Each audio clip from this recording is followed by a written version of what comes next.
Hello, Tarot students. It's Samantha with Dreaming Angel Tarot, and today we're going to talk about the court cards. And yes, I did save the best for last. The court cards are the last category in the deck of 78 tarot cards that we're going to be discussing. And what are they? Well, as Mr. Rogers said, these are the people in your neighborhood. They represent every single person that you could ever meet. How do they do that? Well, they represent genders and age groups for each and every astrological element. So if you're not familiar with astrology, then that would be representing each energy contained in the 4 suits that we learned about in the earlier videos. Do you need to know a lot about astrology to read tarot?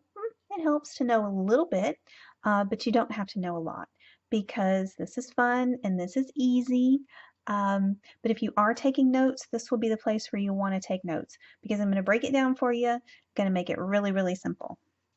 So again, who are the people in the court? Well, we've got kings, queens, jacks. Well, these are knights. I don't know why they're called jacks in our playing cards. That's quite confusing. And then we have a newcomer, the pages. Right? So kings, who are they?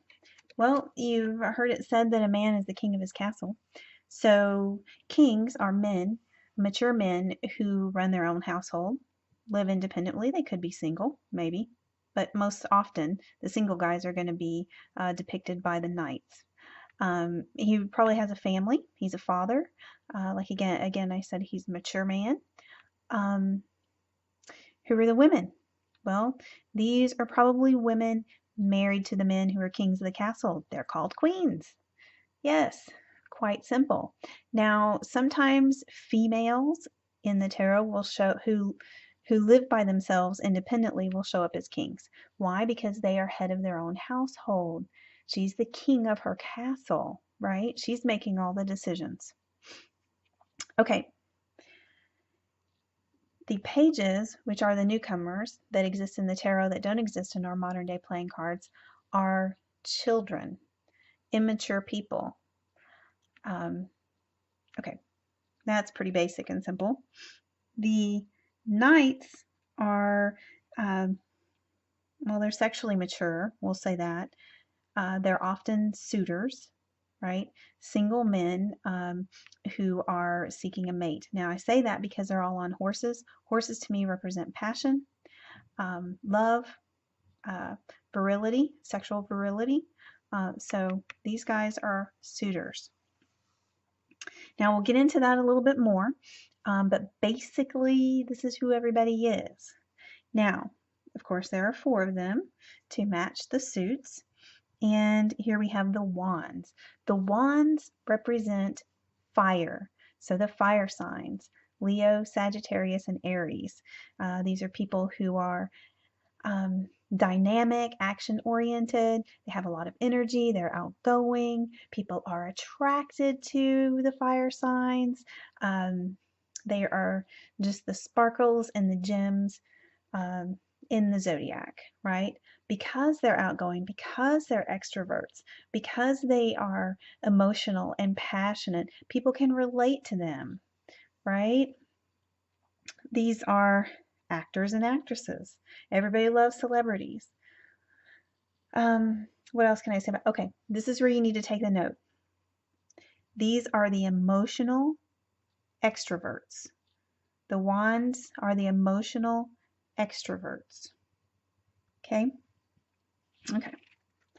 So now we're going to move on. And we'll talk briefly about the cups. Now, as you know, cups give rise to the hearts in our modern day playing deck, and we're talking about emotion here, right? And a feminine energy. So the pages are depicted as female to help you remember. The kings, these are going to be guys who are emotional. They're not going to show it because they're men, right? but they're going to have that mastery of their emotions. They're going to have empathy for others, and they're going to be able to make decisions with their heart as well as their head, right? Women, they express the qualities of being emotionally in tune, nurturing, very spiritual, qualities like that. Now, in the suitor or the knight, they are going to be people who are romantic in nature. This guy's offering up a cup of love, or he's asking you out to a drink.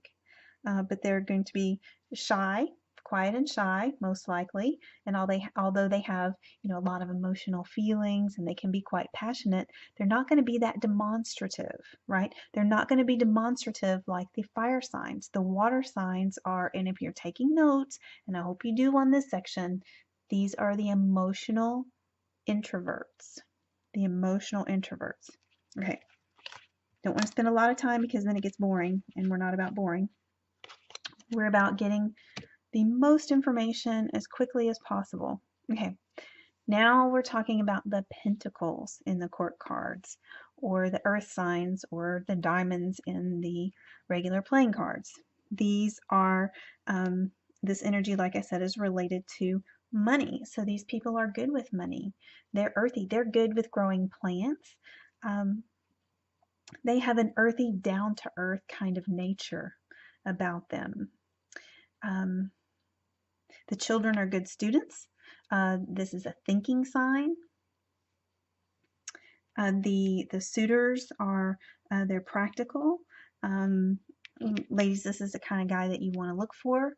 He's good with money. He doesn't move too fast.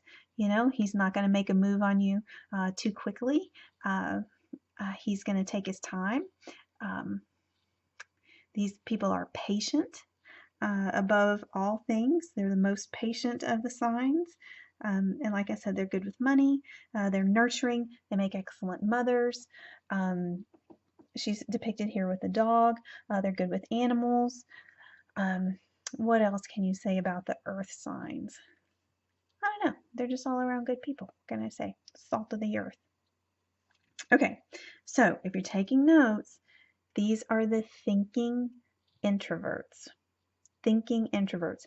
So these are going to be the people that if you're dating one, it might be hard to draw them out because they're in their head, they're not thinking about emotions, and they tend to kind of keep all that stuff to themselves anyway, right? So, but all in all, good providers, good providers, good men, even though they're not very imaginative. Okay, moving on to the swords. What kind of people are the swords? Well, of course, they're thinkers because the element of air, is related to thinking, communicating. They're good storytellers, they're good communicators, they're excellent organizers. In professions, they are good teachers.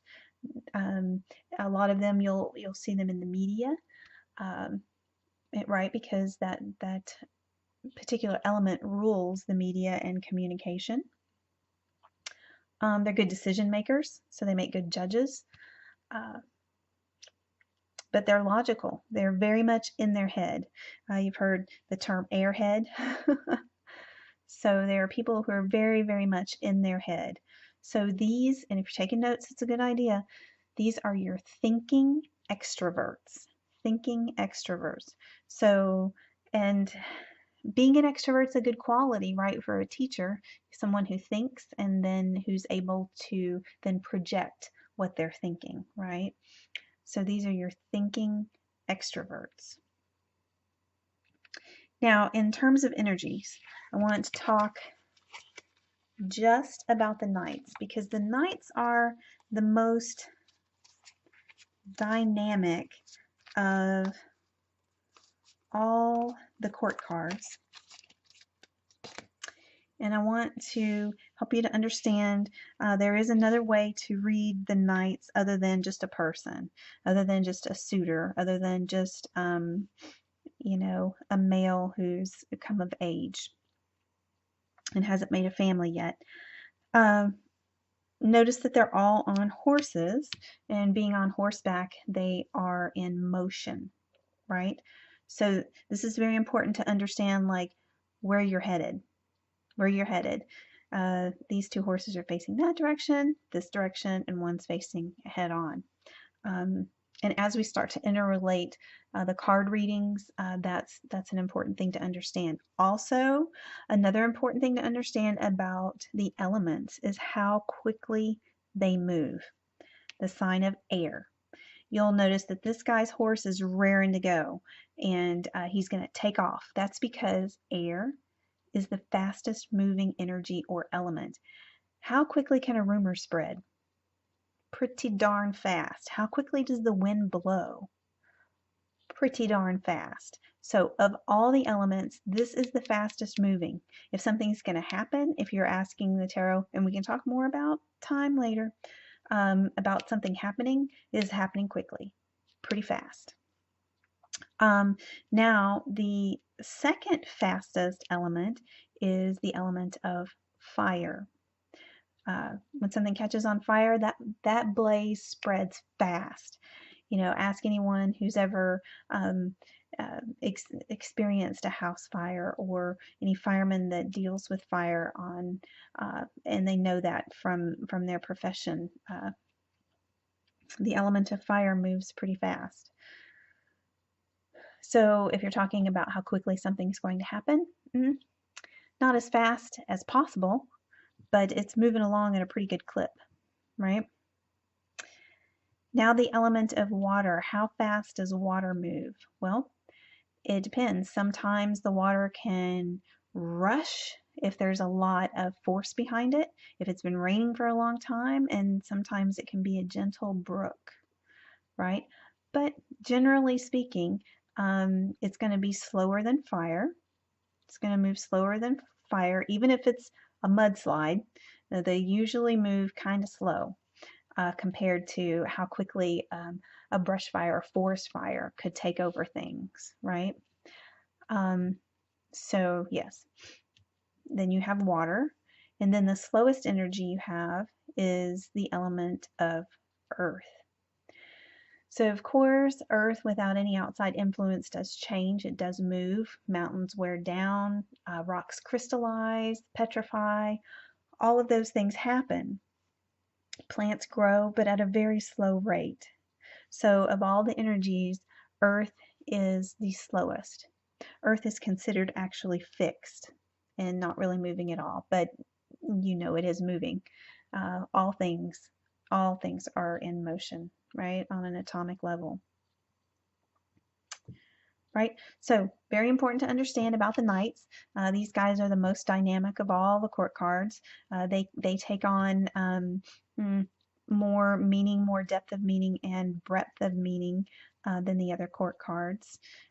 Do they represent people? Most of the time, just like the other court cards, in my opinion, most of the time, but not always. Sometimes it's just relating to how quickly things can happen and in what direction they are going in, right? All right, there we are, a little quick and dirty on the court cards, and we are going to move on to the next video, which is going to be about books I recommend and how to best go about learning the meanings of each of the cards, besides watching my videos. All right, thank you guys. Bye-bye.